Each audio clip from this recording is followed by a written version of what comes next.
आज राहुल गांधी का बजट पर भाषण चर्चा का विषय बना हुआ है। वहीं विपक्ष नेता राहुल गांधी जब आज दोपहर संसद में भाषण दे रहे थे तो लगातार उन्हें रोका जा रहा था, टोका टोकी हो रही थी।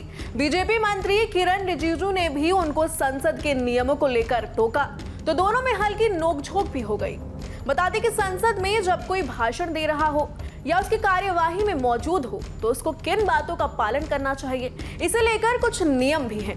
नियम है कि किसी भी सदस्य के भाषण के दौरान उसमें बाधा नहीं डाली जानी चाहिए। इस नियम का आज साफ तौर पर उल्लंघन हुआ। राहुल गांधी के भाषण के दौरान ऐसा देखने को मिला।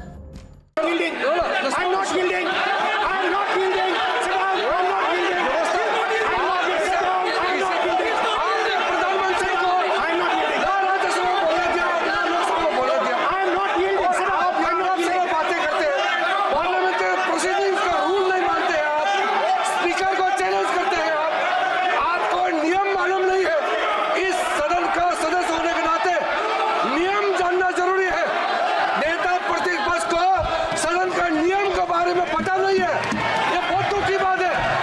हम लोग जो भी इस सदन का सदस्य है नियम से चलता है। लोकसभा स्पीकर को चैलेंज करके आज सदन के नेता प्रतिपक्ष ने इस गरिमा को गिराया है। ऐसा नहीं चलता है। देश नियम से चलता है, सदन नियम से चलता है, संविधान से चलता है। ऐसा नहीं होता है।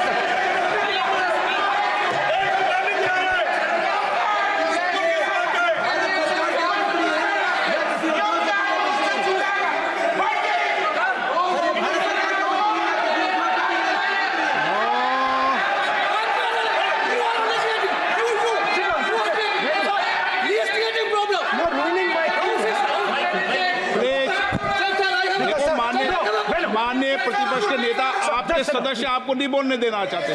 डिस्टर्बेंस वो कर रहे हैं। Sir, I understand, sir. बैठ के टिप्पणी कर रहे हैं। सर, मैं समझता हूं। एक मिनट, वो बैठ कर टिप्पणी कर रहे हैं, कोई सदस्य खड़ा है, यही आपको डिस्टर्बेंस कर रहे हैं सबसे ज्यादा। वहीं लोकसभा सदस्यों को बोलते समय शिष्टाचार के कुछ नियमों का पालन करना चाहिए। ऐसे मुद्दे उठाने से बचना चाहिए जिन पर अध्यक्ष अभी विचार कर रहे हो। चलिए नियमों के हवाले से भी देखते हैं कि स्पीच से संबंधित 349, 352, 151, 102 नियम क्या है। इसमें नियम 349 का जिक्र बार बार होता है।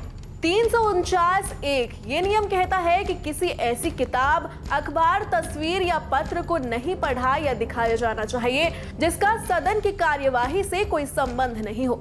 349(2) भाषण के दौरान शोर शराबा या बाधा नहीं डाली जानी चाहिए। 349(12) कोई सदस्य कार्यवाही के दौरान स्पीकर की ओर पीठ करके ना तो बैठेगा और ना ही खड़ा होगा। 349(16) सदन में झंडा, प्रतीक, चित्र का प्रदर्शन नहीं किया जाना चाहिए।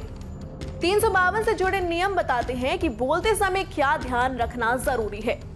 352(1) किसी तथ्य या निर्देशों का जिक्र नहीं करना चाहिए जो अदालत में लंबित हो।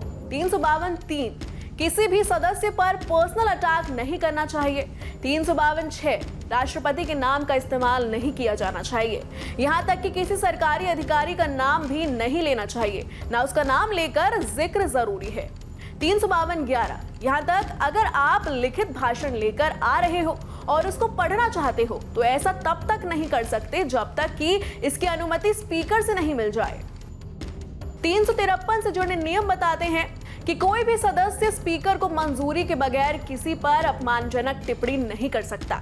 354 राज्यसभा के भाषण का जिक्र लोकसभा में नहीं होना चाहिए। 355 कोई भी सवाल स्पीकर के माध्यम से ही पूछा जाना चाहिए। 356 अगर कोई सदस्य भाषण में बार बार असंगत बात कर रहा हो तो स्पीकर उसको भाषण बंद करने का निर्देश दे सकते हैं।